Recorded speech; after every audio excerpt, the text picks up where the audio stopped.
जंगल के हृदय में एक विशाल हाथी घने पत्तों के माध्यम से चलता है, जो कच्ची शक्ति का एक सच्चा प्रदर्शन है। चंचल शरारत के साथ हाथी पानी की बौछार छोड़ता है, जिससे ताजा बौछार में बेखबर खरगोश और गिलहरियां पकड़ी जाती हैं। अचानक हुई बारिश से चौंक कर छोटे जीव फर और पंखों की फुहार में बिखर जाते हैं। उनकी हैरानी पेड़ों में गूंजती है। हाथी जोर से दहाड़ता है, मैं इस जंगल का सबसे शक्तिशाली जानवर हूं। जंगल में गहराई में एक हाथी एक विशाल चींटी के टीले के पास आता है। मामूली उदासीनता के साथ हाथी अपनी सूंड उठाता है, जो पानी से भरी हुई है।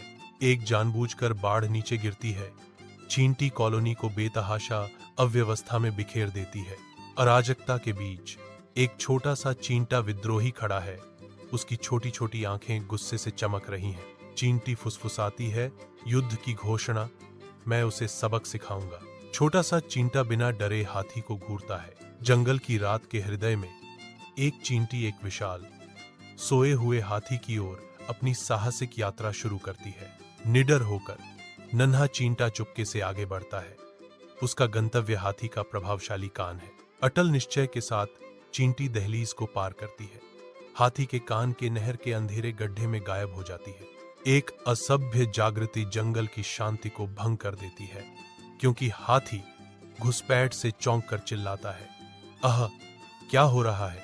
हाथी की शांति घबराहट में बदल जाती है, क्योंकि छोटा घुसपैठिया उसकी नींद में खलल डालता है। जंगल के पन्ना छत्र के नीचे एक हाथी एक छोटे चींटी को बौना कर देता है, जो कीड़े पर एक लंबी छाया डालता है। हाथी की आंखों में गहरा पश्चाताप झलकता है, क्योंकि वह विनती करता है, मुझे माफ कर दो चींटी। अब मैं समझ गया हूं कि किसी को सिर्फ इसलिए धमकाना गलत है क्योंकि वे छोटे हैं। चींटी दृढ़ता से जवाब देती है, अहंकार एक भयानक लक्षण है। आज से आप किसी को भी धमकाएंगे नहीं। हाथी पर शर्म छा जाती है, क्योंकि वह अंदर ही अंदर सिकुड़ जाता है। हमेशा के लिए अहंकार छोड़ने का वादा करता है। जंगल चुपचाप स्वीकृति में देखता है, क्योंकि विशाल और सूक्ष्म के बीच एक शक्तिशाली सबक सामने आता है।